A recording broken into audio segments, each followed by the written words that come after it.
شیطان کی جو بہرحال وقت جو ہے وہ بہت تیزی سے آگے. شیطان کا جو ایک اور حربہ ہے کہ جو آج کل بہت پریکٹیکل ہماری لائف کے اندر ہے، وہ یہ ہے کہ عزیز و اقارب، بہن بھائی، میاں بیوی، ماں باپ، رشتہ دار، ان میں آپس میں ان کو لڑاؤ، نفرت، مس انڈرسٹینڈنگ. آپ کے سامنے ذرا ذرا سی بات پہ آج گھر بریک ہو جاتے ہیں. ذرا ذرا سی کنسلٹنسی ہم کرتے ہیں لوگوں کی، ڈائیورس، یہ ایشو، وجہ کیا ہے؟ جب وجہ دیکھتے ہیں تو وجہ تو کوئی ہوتی نہیں ہے. ایک بات تھی، خالی ذرا سی بات تھی، کسی بات کی وجہ سے جو ہے وہ، حالانکہ کوئی ایسی بات نہیں تھی. اگر تھوڑا خاموش ہو جاتے، صبر کر جاتے تو مسئلہ حل ہو جاتا. شیطان کے کرندے جب رات کو جمع ہوتے ہیں تو سب سے زیادہ شیطان جو خوش ہوتا ہے وہ اس بات پہ ہوتا ہے کہ جب ایک شیطان نے میاں بیوی کو لڑایا ہوتا ہے، سب سے زیادہ خوشی اسے اس پہ ہوتی. کیونکہ جب ایک گھر سپلٹ ہو جائے گا تو پھر تو سارے کام ہی برباد ہو جائیں گے. پھر تو اب کیا نیکیاں، کیا نمازیں، کیا روزے، سب فارغ ہو جاتا ہے.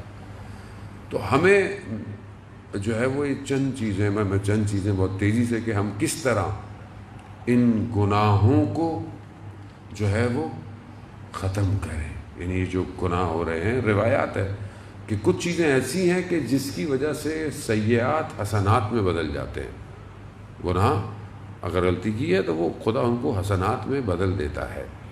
اور بڑا تیزی سے، اور آپ سے التماس سے دعا کا طالب ہوں. ایک چیز جو ہے وہ صدق ہے، یعنی سچائی ہے. سچا آدمی گناہوں کو حسنات میں تبدیل کروا دیتا ہے.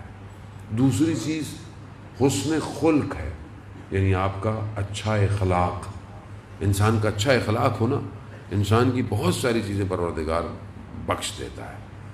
بہت سارے واقعات ہیں، بہرحال وقت میں دامن میں گنجائش نہیں ہے. صدر اسلام کے ایسے واقعات ہیں، ایسی ہستیاں رسول کے سامنے آئیں، دوسرے قبائل کی تھیں، لیکن رسول نے ان کے اخلاق کو دیکھ کر ان کو بخش دیا.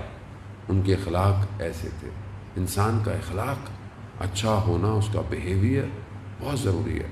علامہ تقی جعفری کہتے ہیں کہ میں ایک دفعہ گھر آیا، کسی بات پہ زوجہ کے ساتھ بڑا اختلاف ہوا، اور اختلاف بڑا ہو رہا تھا تو اچانک سے میں نے اپنی زوجہ کا ہاتھ پکڑا اور بوسہ لے لیا. وہ سب بیٹھ گیا اور کہا اس کے بعد خدا کی میرے پر ایک خاص عنایت شروع ہو گئی. کیوں؟ کیونکہ آپ نے شور کو اپنے اخلاق سے ختم کر. سامنے والا، آپ ہو سکتا ہے سامنے والا رائٹ نہیں ہے لیکن غصے میں اس ٹائم، آپ خاموش ہو جائیں، آپ اپنے اچھے اخلاق کا مظاہرہ کریں، کیا فرق پڑتا ہے؟ اب آپ بھی اگر وہی کریں گے جو وہ کر رہا ہے تو پھر آپ میں اس میں فرق کیا رہ جائے گا؟ بعض اوقات انسان گاڑی گزرتی ہے، سائیکل گزر جائے، موٹر سائیکل گزر جائے، اتنی شروع ہو جاتا ہے کہ پتہ نہیں جو سب بھر کے لایا تھا گھر سے وہی نکال دی بیچارے سائیکل. وہ بیچارہ دیکھ رہا ہوتا ہے میں نے کیا کیا، لیکن کہیں اور کا غصہ ہوتا ہے، کہیں اور نکال لیتا ہے. اس کا کیا قصور ہے؟ پریکٹیکلی آپ دیکھیں، میں نے بھی کئی دفعہ انسان گاڑی چلا رہا تھا، کہیں دوسرے ممالک میں کہیں لگ گئی، کچھ ہو گیا، آتے ہی بڑے اخلاق سے آپ پیش آئیں. آپ بولے کہ بھائی سوری، غلطی ہو گئی، یا میں کیا کر سکتا. آپ یقین کریں گاڑی لگ بھی گئی، اگلے بندے نے بولا میری نئی گاڑی تھی اور میرے تو آج تک اسکریچ نہیں آئے تھے. آپ یقین کریں میں نے کہا مسئلہ نہیں ہے، آپ چھوڑیں انشورنس کو، ابھی تو میرے پاس بھی ٹائم نہیں ہے. آپ بھی میرا نمبر ہے، آپ اپنا نمبر دیں، آپ صبح بتائیے گا تو میں خود ہی آپ کی گاڑی صحیح کرا دوں گا، یا جو بھی ہوگا. صبح میں اس کو خود فون کیا، پھر اس نے خود فون کیا کہ اتنا خرچہ ہے. میں نے کہا کوئی مسئلہ نہیں، آپ اکاؤنٹ نمبر دیں، میں ٹرانسفر کر دیتا ہوں. کچھ دن اس نے اکاؤنٹ نمبر ہی نہیں بھیجا. کچھ دن اور گزر گئے، میں نے پھر فون کیا، کہا کہ نہیں مجھے ٹائم نہیں ملا ابھی تک. میں نے کہا تھا جب کام کروں گا تو آپ کو ریسیپٹ بھیجوں گا. پھر میری ٹریولنگ ہوتی ہے زیادہ، میں کچھ مہینے کے بعد واپس آیا. میں نے کہا میرا فون بند ہوگا، رومنگ پہ کھولا ہوا نہیں تھا. تو میں نے کہا یہ نہ ہو، کیونکہ مجھے خوف تھا قیامت کا کہ میں ایک ایک پائی کا حساب کہاں دوں گا قیامت میں کھڑا ہوگا.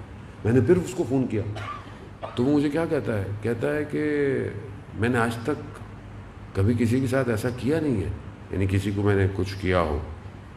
کہہ رہا ہے کہ آپ نے اتنا مجھ سے پوچھ لیا، میرے لیے یہی کافی ہے، مجھے کسی چیز کی ضرورت. میں نے کہا بھائی حلال کر دیں، نو قیامت والے دن کھڑے ہو جانا مجھ سے پیسے مانگنے کے لیے. لیکن کیا اخلاق مار دیتا ہے انسان کو. اچھا اخلاق ہو، بڑا سے بڑا آدمی گر جاتا ہے. آپ اپنا اخلاق ہو. یہ چند چیزیں ہیں کہ جو ہمارے گناہوں کو اچھائیوں میں عزیزان محترم تبدیل کر سکتے ہیں.